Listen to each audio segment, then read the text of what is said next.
Hello, it's me, JJ. JJ Styles, owner and proprietor of Bright Idea Records at BrightIdeaRecords.com. Your home for the brightest minds in music. Anyways, sorry. The only thing I was just streaming for about 57 minutes. And,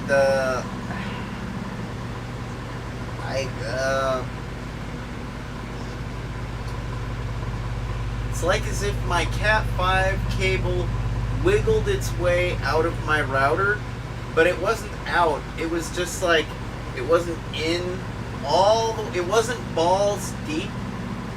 Alright? My goddamn Cat 5 cable wasn't making a registered connection.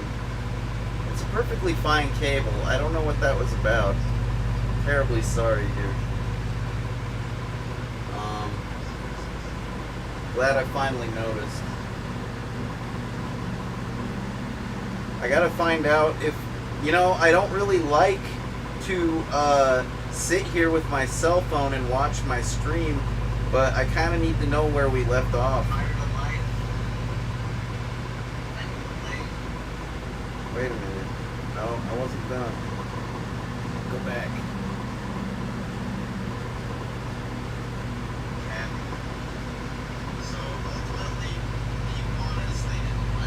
Ah! I took as good care of them as I could, but they got problems.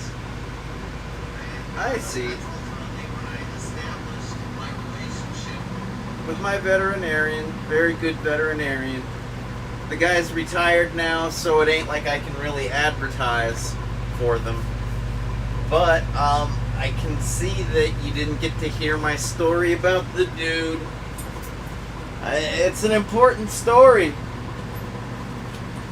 It is.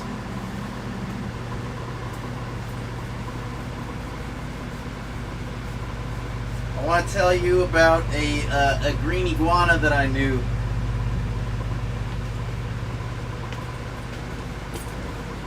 And I'm gonna try and tell the story better than I told it, because I don't know, man. I guess it wasn't meant to be told the way I told it.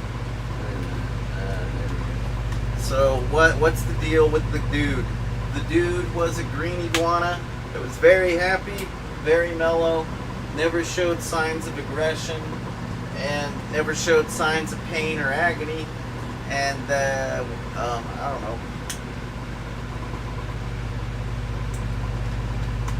I hung out with the dude for several years, off and on, when I'd go to visit my guitar player,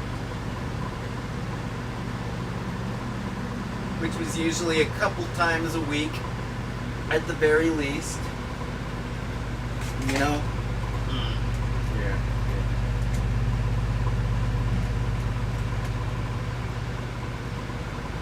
So, like, I'd visit my guitar player a couple times a week. We'd, he'd play some Frank Zappa for me.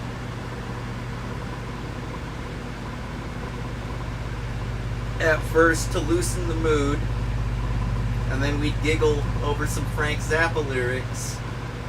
And then he'd start showing me some other stuff that I should have been influenced by, because that's kind of like, that's about the coolest thing a band member can do, is turn you on to shit that you haven't heard already. Like, talking about your favorite shit, that's always a good time. But, if you can learn about new shit that will become your favorite shit, that's pretty good too. That's even better. So,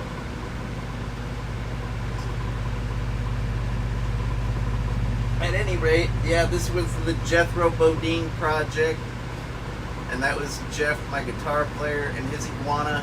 The dude was about as big as it gets, like 6 feet from tail to snout. Fucking big lizard in my backyard. You know what I mean? Like the Dead Milkmen, like who Jeff listened to a lot.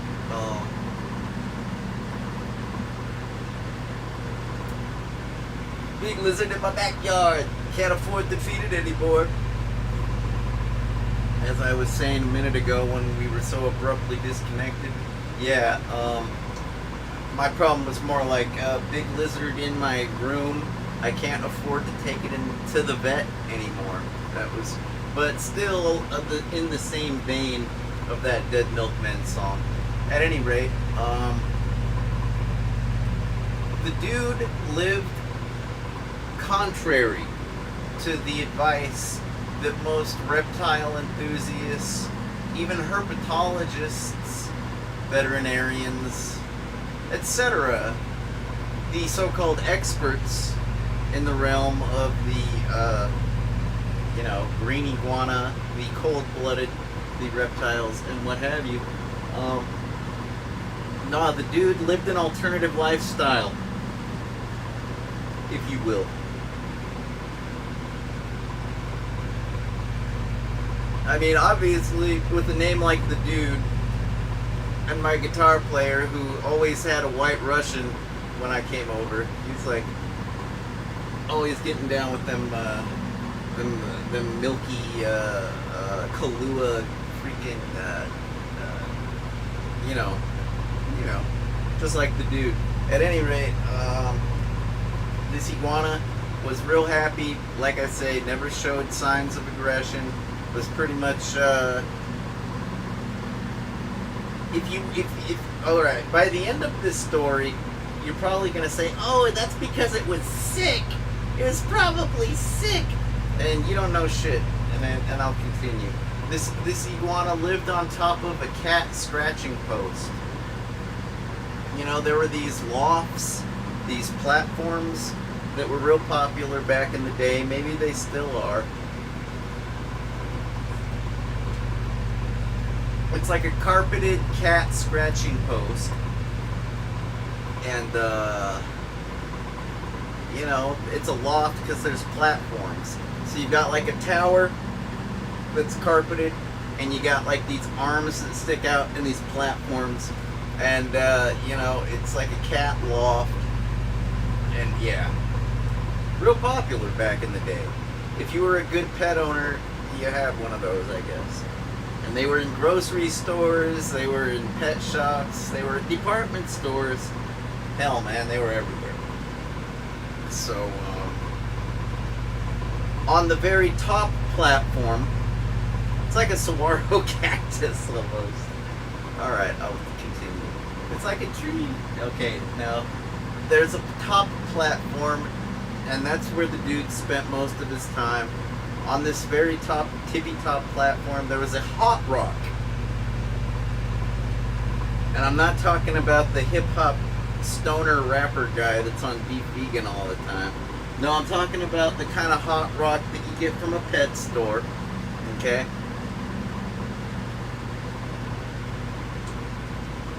Plugs into a power outlet. And, that was all. That was all the dude had. Most people will tell you that a proper reptile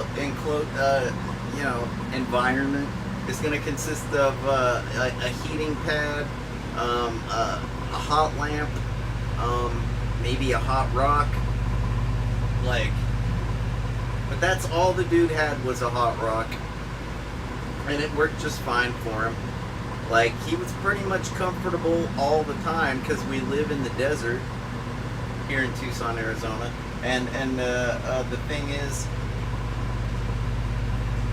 if maybe the air conditioner was turned up high, he'd go hang out on his hot rock. But he was pretty much free to do whatever he wanted. Granted, a lot of times when I came over, he was just kind of flopped on his hot rock because, he was kind of a mellow guy. Sort of hanging out, not too agitated. Like the times when I'd see him walking around the house, waddling around the hallways, was like after a bath, that kind of thing. And he looked real lively then, when he was, being agitated by, or stimulated as the case may be, by a bath. But, aside from the hot rock and the cat scratching post, I think the next staple of the dude's life was McDonald's cheeseburgers.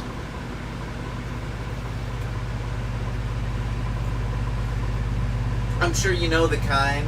They're like, they're the kind that come in a kid's Happy Meal. Okay? Like, you got your onions, your pickles, your ketchup, your mustard, cheese, patty, and bun. Okay? And like, Jeff would chop it up into bite-sized pieces, or sometimes he would just let the dude take a bite off the burger, bun and all.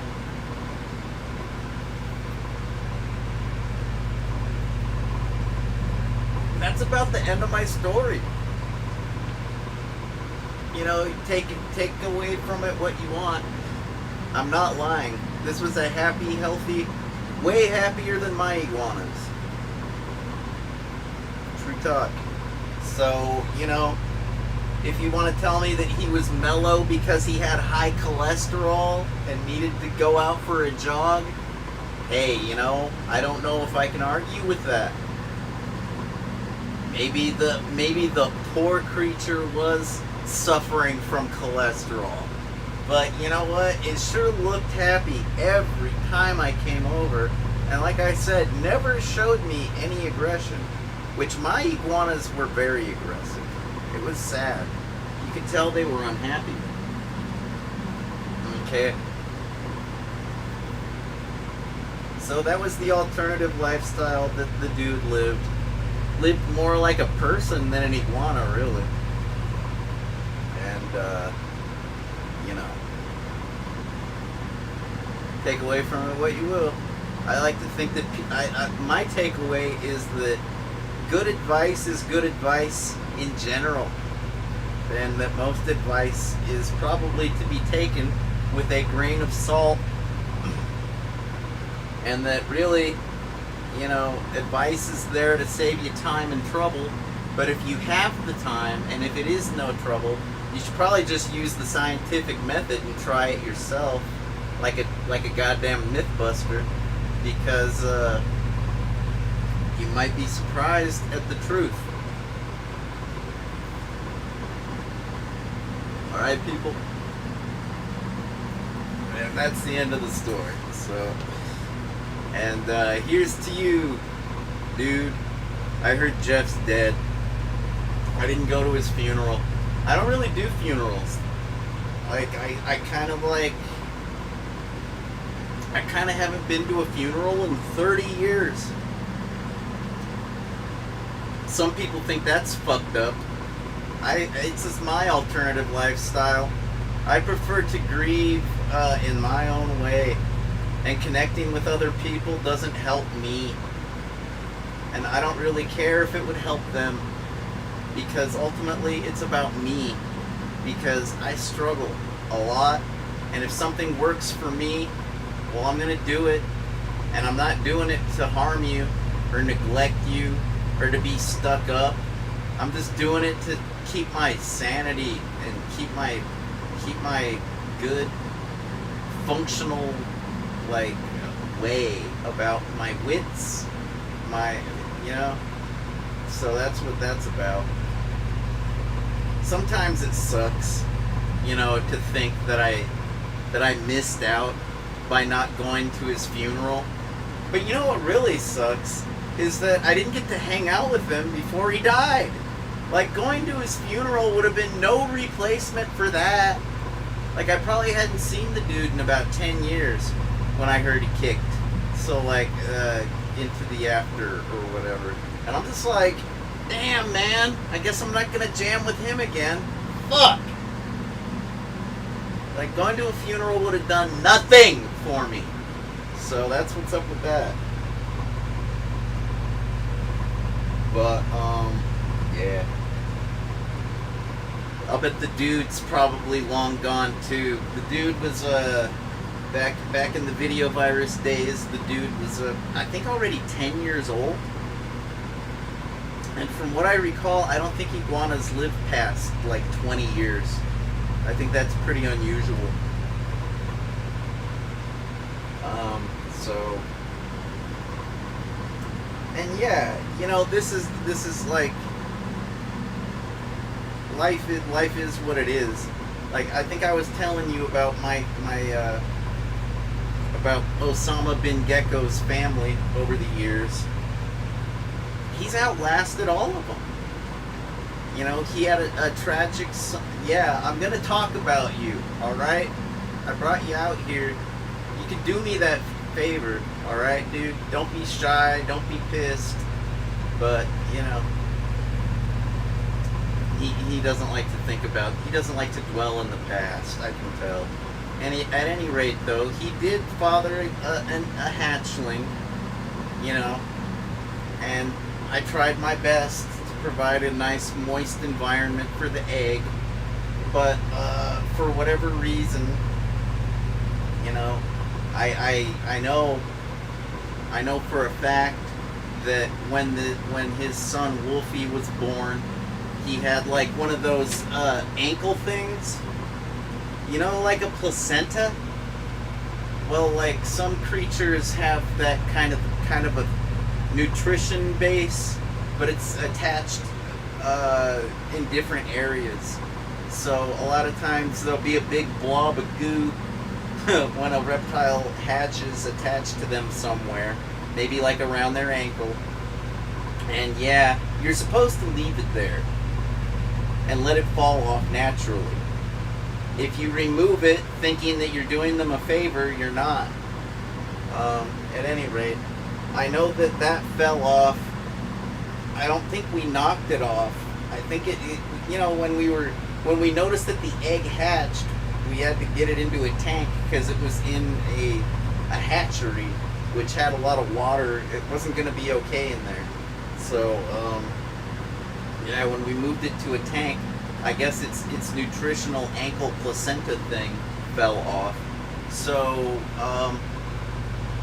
seemed to be developing naturally quite well.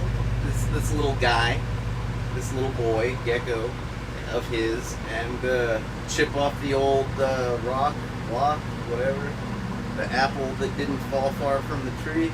Well, the thing is, whether it was because we didn't provide the little guy with enough calcium, or maybe that incident with the placenta thing, for whatever reason, Wolfie ended up with a skeletal deformity type of, like, scoliosis type of muscular dystrophy, kind of like that kind of a thing. So his limbs were somewhat stuck. He kind of didn't have a whole lot of flexibility, and ultimately that became my mom's gecko, and she took good care of him. She had somebody to baby and mother besides me, thank God, right? Hover mothers, I tell you. Not really. Well, okay, at any rate. So, he had a girlfriend named Sabrina. I got her from PetSmart. That's right. His girlfriend, the mother, I got his mother over at a Petco over by the Pima College Northeast Learning Center. I was taking some classes there, and I was like, that's a nice looking gecko. I'm going to get that. He came from an exotic shop over on Speedway that was on August 5th of 2005. He was the cutest little hatchling you ever saw. I tell you what. But anyways, where was I? Oh yeah. So ultimately, Sabrina and Wolfie are no longer here, and neither is his girlfriend Foxy. She croaked too. Some animals, they get sick and they get better. Some animals, they get sick and they die. I say never blame the victim in any circumstance. If you want to rationalize it as some people are fighters and some people just don't have the fight in them, I'm not going to argue with you, because I've been through some shit and I'm not dead, and I got a lot of fight in me. at any moment. But I keep it all bottled up because I know that would be a dick move. Once you let the cat out of the bag, motherfucker. Alright? So whatever. Damn right I'm gonna fight to live. I'm gonna fight for my freedom to be who I am. And if I get sick, I'm gonna fight through it. You know? No matter the difficulty. It's fucking terrible to be sick. I grew up with like chronic bronchitis and like, oh man, all kinds of fucked up shit. Fucking osteomyelitis, fucking. Then I got in that accident when my back got all fucked, amongst other things. I mean, Jesus, had that shoulder accident, freaking, and had ADHD. Granted, it's more like ADD, but the whole time, kind of a special kid, kind of stupid. Not knowing how to help myself, but you know what? I'm still fighting, and I'm doing pretty good. My opioid addiction's pretty minor. That reminds me, I could probably use one right now. It's been like since about like 8 o'clock this morning, I think. It's been oh man. Oh, the place is falling to pieces all of a sudden. But no, that reminds me, I deserve this. When I was cleaning earlier, I found, there you go. I can do this. Yeah, see that? That's a half of a 10 milligram oxycodone. I deserve this. I found it for cleaning my room. That's right. If a doctor's not gonna write me a fucking prescription to a man that's been through what I've been through, fuck it! I don't need it. I don't need them. I don't need you. I don't need my gecko. I don't need myself. I just kind of want things. I kind of want to have a quality of life. I kind of want my gecko to have good... I don't want him to go blind, you guys. I don't want anybody to. I mean, we got senses. Let's enjoy them. Let's keep them. But if you lose them, I'm not going to feel sorry for you. I know it's nothing more than an adjustment. There might be a grieving period when you're like, oh man, I had this, and now I don't. But that's just like anything else. That's like losing your job, losing your girlfriend, losing anything. Yeah, there's always a grieving period when you lose shit.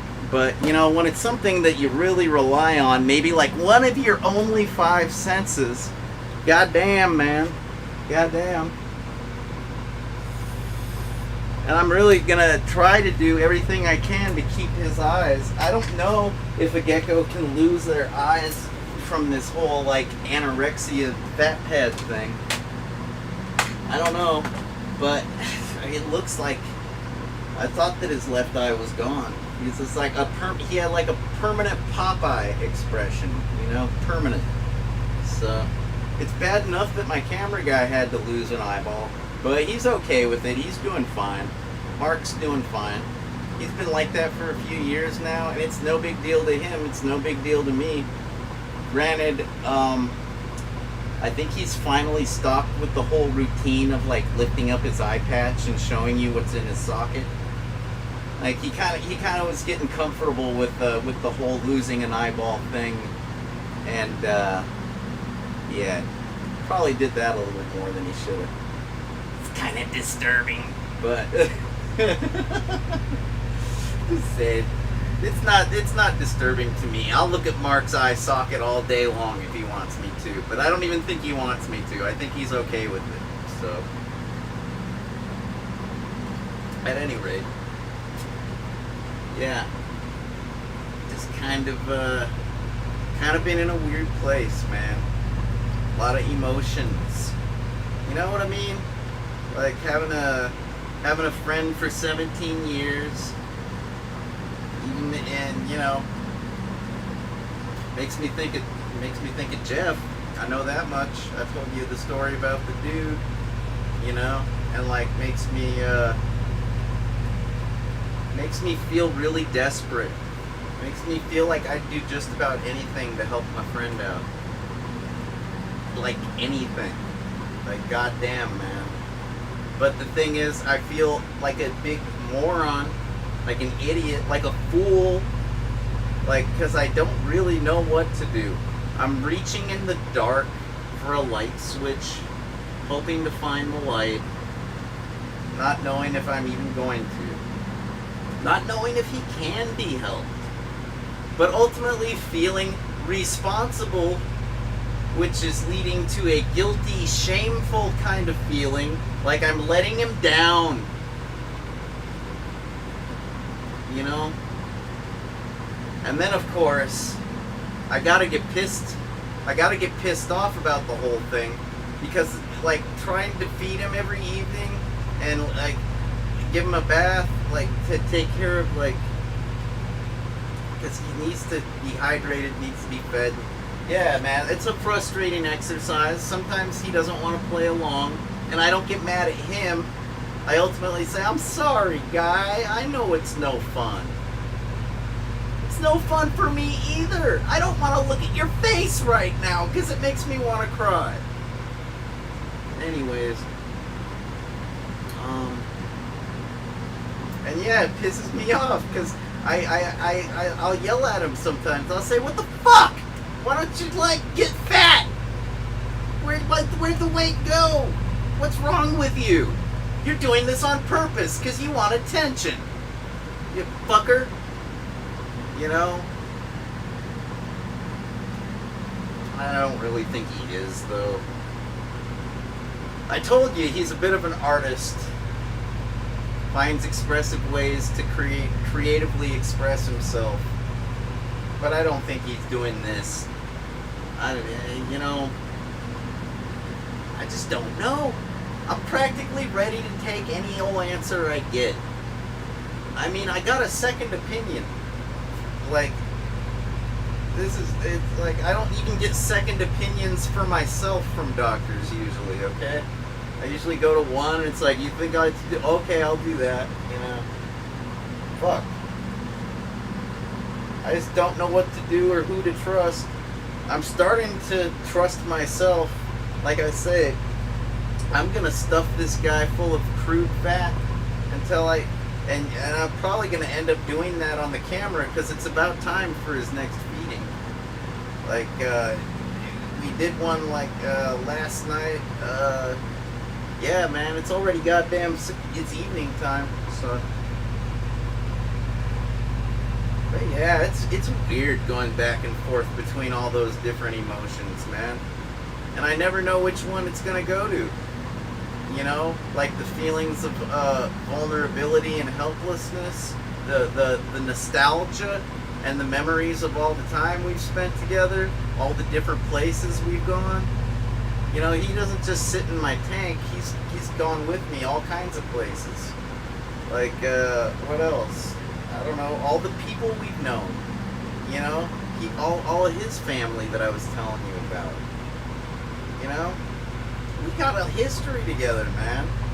And like, ultimately, I feel good about all of it because, like I was saying, he's got like a raw tail from snout to tail. He's got scars from like, I think from like maybe shedding incidents, like his dead skin rubbing up against things and getting lacerations on the inside of his like thigh, like, you know, like on his belly, like, and I mean like blood, fucking blood, all a blood trail in the tank. This motherfucker's bled all over the place. Like, he doesn't deserve to suffer anymore. So, yeah. That's guilt, shame, helplessness, anger, vulnerability, like, yeah, nostalgia, which oftentimes leads to pride, but ultimately just scared, really fucking scared, unsure, uncertain, super scared, anxious. Gotta talk myself down from the anxiousness. And yeah, man. Having him in the other room was not helping at all. Like, if I can't see him, I don't know what's up. And lately, I don't even know what to expect. I've had to spend a lot of time working on music. You've seen a few hours of it that I've uploaded. Had to spend some time working on computer stuff. I've made some pretty good progress too. I've successfully made a software product that was never meant to run on a specific operating system. It's like running perfectly on an operating system it was never meant to. Hello? Hello? No. Hey, I got the gecko out here with me, alright? But the girl's in there, okay? Because I miss him. I'll smoke around him. Alright, whatever. I'm not agreeing to shit. Just letting you know. I gotta go.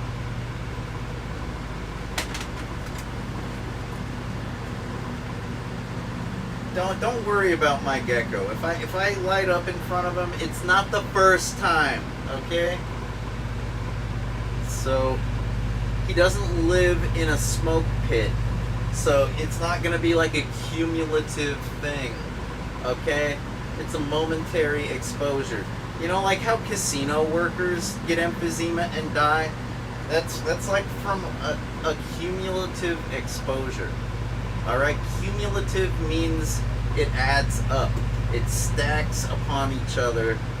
So that way, like if you've got a piece of paper, it's no big deal. It's a thin piece of paper. You have a few hundred pieces of paper, pretty soon you got a phone book. That's a cumulative kind. If you lay one paper after another, and it stacks up, that's a cumulative. It takes time. It takes exposure. That is the cumulative. And I wholeheartedly, 100% believe.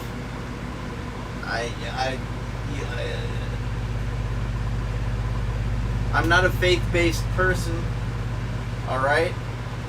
But I do have faith in the numbers. I do have faith in the truth. Like if you tell me it's raining outside and it's raining, I have faith that that is rain and that it is not blood, it is not milk, it is not urine. It is rain because I have seen rain and I'm going to have faith that it's not raining blood today. That's the kind of faith I have, kind of like evidence-based, you know. I do have that kind of faith. You understand? Like, I joke around about listening to Faith No More and how I'm faithless and all, you know, yada, yada, yada. And I got to admit, it does sound perhaps a bit disheartening, maybe a little disenchanted, maybe a little jaded, you know, maybe even nihilistic. Look, it's not like that.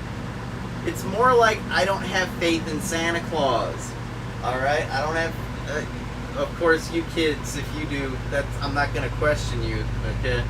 Granted, you probably shouldn't be watching this. This particular broadcast is not made for kids. At any rate, you know, the Easter Bunny...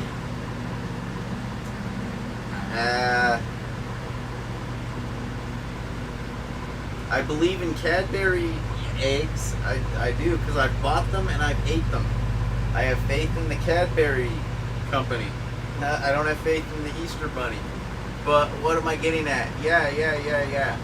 The numbers, you know, and the truth and all that jazz. I do have faith in it. You know, if you take a selection of people and you get honesty about some experience or something that they've done, and you, like in a polling or you know, a questionnaire. I don't know, man. I'm trying to say that what, the truth doesn't lie? I have faith in the truth. That's about it. So to say that I'm faithless is kind of a lie. I do have faith in the truth. All right. That's a difficult thing to express because it doesn't necessarily make sense. It's kind of like, wait, what are you trying to tell us? You have faith in the truth. Like, I think most people would go like, duh, like, duh. It's like, yes, but no. There's a lot of people these days that are like, I don't know, maybe like you could say they're in denial, or maybe they prefer to live in their own mind, or maybe they just refuse to accept the facts. They are rebels. They don't accept the truth. They reject the truth. There's a lot of people out there like that these days. Some of them like to say that, I don't know what, global warming isn't happening. They live in denial of that, even though, like, I don't know. Even though the Chevron Gas Corporation knew about it back in the 70s, that it was destined. Like, come on, man. Like, get real. Okay, what else? I don't know. There are sometimes grayer, murkier territories where it's not so much being a rebel to the truth, it's more like just lying to yourself. Kind of like when you're addicted and you've got addict behavior, and you keep doing the thing, and you keep saying, oh, I'm not an addict, but it's like, if you're not an addict, then why do you keep getting into drunk driving accidents? If you're not an addict, why do you keep cheating on your spouse every time you do cocaine or something like that? Like, if you're not an addict, how come you weigh 300 pounds and all you do is smoke pot? If you're not an addict, all right, I'll stop. I digress. If you're not an addict, how come you're a dead junkie? Okay, I said it. I was trying to avoid that. It's the truth, though. The truth is not ugly. That's a saying, the ugly truth. The truth is not fucking ugly. The only thing that's ugly is your fear of the truth. That's what's up. Man. For real. Without the truth, I feel helpless and confused and alone. And it's terrible. The truth is a very enlightening thing. Alright? So if you want to lie to yourself, go for it. It's a bad idea, though. At any rate, I was going to mention something. That's right. ChatGPT. I was talking about that recently on a freaking, whatchamacallit, one of these NoFX cover song SoundCloud behind the scene video things. I was talking about an experience I had of a paranormal nature regarding my PlayStation 3, and I have no evidence that it was any kind of an intelligence of an artificial nature or otherwise contacting me. All I know is my PlayStation 3 had never quite glitched out in the way it was glitching out, and I was desperately trying to use my typical troubleshooter, techniques, like holding the button down, powering it off, powering it on, trying different cables, different peripherals, what have you. Okay, I was trying everything that I knew to fix this, and what it was doing, it was acting like it was getting random input. It would go into Webman, if you know what Webman is, and it would, like, the different options, like the buttons on the left side of the screen, like they were getting highlighted and like getting accessed for a split second, and then backing out and then going to the main screen. And I'm just like trying to use the controller to accomplish something, and I cannot. So what? Well, after trying everything I could, I really just gave in, and I says to myself, I was kind of drunk, I was kind of like sleep deprived, and I kind of says to myself, I'm kind of like, GPT, is this you? Alright, I'm going to hook up my PlayStation Move camera, and I'm going to set this up so that way my PSP can remotely turn on this, PS3. And if I do that, are you going to be happy? Like, come on. And I'm trying to use the controller, I can't even get into the settings, like to enable or disable anything. It's literally backing out, going in, backing out, random input type shit. And I couldn't really narrow it down to anything. But when I plugged in, I don't know, it's around here somewhere, that PlayStation Move camera, it stabilized the system to the point where I could, like, you know, get into the menu. And granted, it was still not accepting all of my stick clicks, etc. It was just weird. It was weird. But when I trusted myself, no matter how preposterous the theory, you know, it ultimately solved everything. So I think I might have faith in fate, because I've heard that physicists. I've always loved this description of time being a diagonal line drawn across a book, and as you flip the pages, those are the days of our lives. So therefore, if our destinies are already predetermined, wouldn't we just happen to maybe interpret that as fate? I don't know. But a lot of people don't like the whole predetermined thing, because they feel like it takes, like somehow, even if things were predetermined, it would somehow take the control and the free will away. But here's what I argue. I argue, if you are using all of your faculties, if you are using every experience to draw upon for which to make decisions, and if you are in the moment, what difference does it make if your environment is predetermined? You know, you are still, what, you know, the illusion of free will, if you want to think of it as an illusion, go for it. But I prefer to think of it as more like a going through the motion of free will. That's really what it feels like. It's like every time I give up, you know what I mean. Like every time I'm going through a struggle, a difficult struggle, whether it's in a video game, whether it's with a song, whether it's with my fucking bills, whether it's with repairing a broken thing, whether it's with a relationship, and for whatever reason we can't see eye to eye, you know, it seems to me every time I give up and admit defeat, like a true natural born loser, that's usually when the problem starts to go away. Isn't that weird? Isn't that weird? I've got, like, I could draw upon examples. I don't know if they would help. Like, I'm not trying to convince you of anything. I'm trying to convince you that this is my fate. I'm not trying to tell you that giving up is the way. I'd never tell anyone that.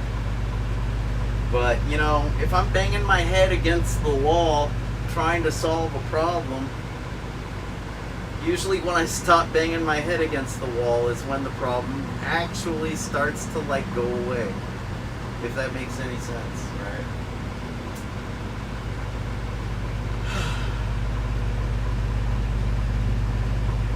I'm pretty sure when I start when this guy starts to gain some weight from all the high calorie, you know, stuff I'm going to be stuffing down his gullet, I'm pretty sure I will give up on this feeling of needing to help him. I'll be like, I can give up and it'll be okay. The problem will go away, because it will be going away. That's about the only way I'm going to give up on this problem, is when it looks like it's starting to go away. I will wave my white flag, I will surrender, and I will say, whatever happens, happens. And this is an experience that happens, like, practically on a daily basis. I don't know if you people have seen the way I live. Like, oftentimes I'm looking for stuff and, like, I can't find it. I'm like, oh, My guitar picks. Where are my guitar picks? I put them in a pill bottle, like where, oh dear, where, and I'll look for like an hour, and I'll have to give up. I'll just go shrug. I guess I'm not playing guitar tonight. Aw. And that's when I find them. That's when I find my picks. That's like, this is like the way it is. I give up. Life has trained me to give up. And to, if something starts to feel unnaturally difficult, if it starts to feel like a real struggle, I give up. Because, you know, I spent a lot of time struggling going through college, you know, having jobs, pursuing marriages, even keeping bands together and on the road, and from splitting up and getting new recordings. And you know what? If it's not an organic, comfortable kind of a thing, if it feels like I'm going way too far out of my way to accomplish something, I'm gonna give up, because I have a bad back and I don't have enough opioids. Like, I'm working with a handicap, and I should, to do any of this shit that I do is a miracle. You know, I should be dead like 5 times over from either like car accidents, drug overdoses, suicidal ideations from lost jobs, relationships, etc., financial problems. I've had a whole lot of reasons to be suicidal. Trust me. All right, it's not a chemical imbalance. It's more of a situational imbalance, when that's ever been the case. But even when I climbed up on the roof and with my gun and then fired them all up in the air that one time instead of my head, fucking, what else? You know, there have been times when it's been totally out of, like, you know what? I'm gonna have a PTSD freak out if I dwell on it too long. All right, but I can't even remember what I was talking about, man. It's kind of a bummer. Wait, giving up. Right. But what about it?